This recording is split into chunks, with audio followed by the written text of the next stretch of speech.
Time to go plog the Eureka Stockade. I'm Trinity, and this is Plog Vlog.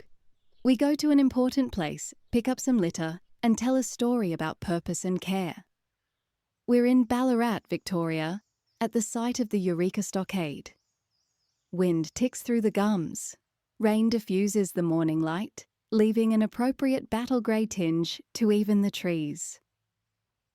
My foster father shrugs it off, as usual, ready to clean up at the site of Australia's most famous civil unrest. Today's lens is self-esteem built on national identity. We could also call it basing your sense of worth on who we are as a country.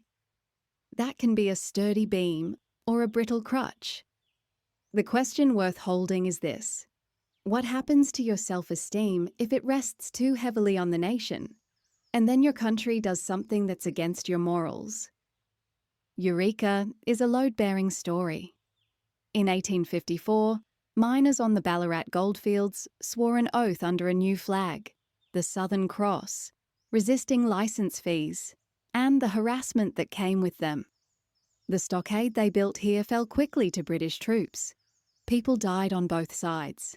But the event helped push reform, representation, fairer laws, the slow turn toward a more democratic way of living. For many, Eureka became mateship and fairness in embryo. The idea that we don't just obey, we bargain for dignity. The word we became the nation of Australia 47 years later, when the British relinquished Australia to become an independent nation. Well, kinda. Importantly, there were people here way before that who never relinquished their land. That's a way bigger story that I don't feel qualified to tell. Let's examine our focus construct more closely. National identity does two different jobs, depending on how we hold it. The healthy version points us to shared obligations, stories that ask for care beyond ourselves. The brittle version flatters us into feelings of superiority, that we are better than them, and it can shatter the first time our perception widens. Back in Mount Gambier, we looked at how self-esteem that is tied to social status is expensive and fragile. At Portland, we challenged self-esteem based on winning against others, and found that it can fade into boring stories of glory days. The pillars that last have been quieter: practice, service, community. If a national story nudges us toward those verbs, it helps. If it just facilitates our in-group, out-group biases, it can fall into the muddy, violent mire that is often the outcome of such prejudiced biases. To take a break from that heavy topic, let's do the usual check-in on my mother Liz and her friend David, this time driving north in 1993 Britain. They were living very close, too close, in a battered rental car. David drove because Mum was partying a little too hard. Once she got over her morning queasiness, she'd munch and crunch her breakfast. Loudly. Louder than Hadaway on the radio, asking, "What is love?" and Ace of Base declaring that all that she wants is another baby. David later learned a name for the disgust that he felt: misophonia, when certain sounds can trigger outsized revulsion, commonly the sounds of people eating. He found himself stepping out of the car before meals, thinking up excuses to take photos, lace his boots, pretend to pee.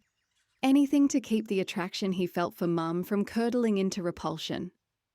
When I asked him about it, a much older David told me that nothing worked. By the time they'd reached Scotland, his romantic feelings for Liz had been cured. Why did that happen? Because feelings often mislabel their source. Nausea from chewing sounds became labelled as nausea felt about the person. National identity does that too. A flag, a song, a collective feeling of we, and the body fills in the rest. The Southern Cross stitched itself into 100 kinds of felt esteem. For some, it became a motivator for worker solidarity and democratic stubbornness. For others, it slid into a reason to exclude outgroups. One symbol, many stories, not all of them compatible. So how do we build the national identity pillar well? Let's start with a sober reading of Eureka.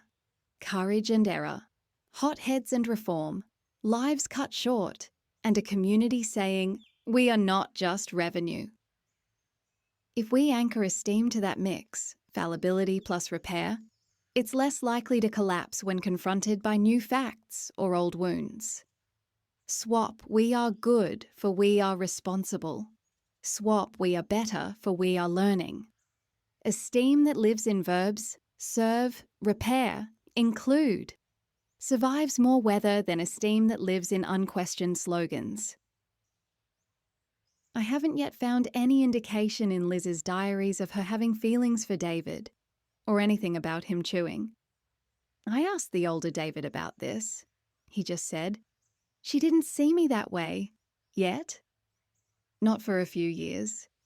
Rabies unravelled that complication. He refused to elaborate further.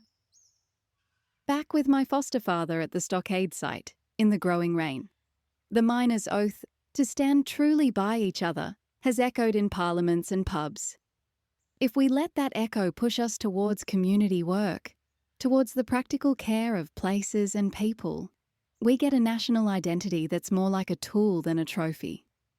It invites us to belong by doing, through service, not by boasting. My foster father is picking up litter unseen. Most of what he lifts is small, almost insignificant. He doesn't expect the country to love him for it. That's not the point.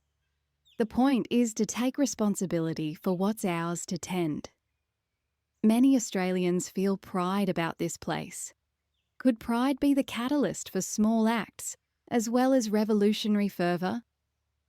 So we'll revisit that open question again, because saying it aloud matters. What happens to your self-esteem if your nation does something you cannot accept? You rebuild the pillar. You move your weight from unquestioned pride to considered responsibility, from perceived superiority to humble service.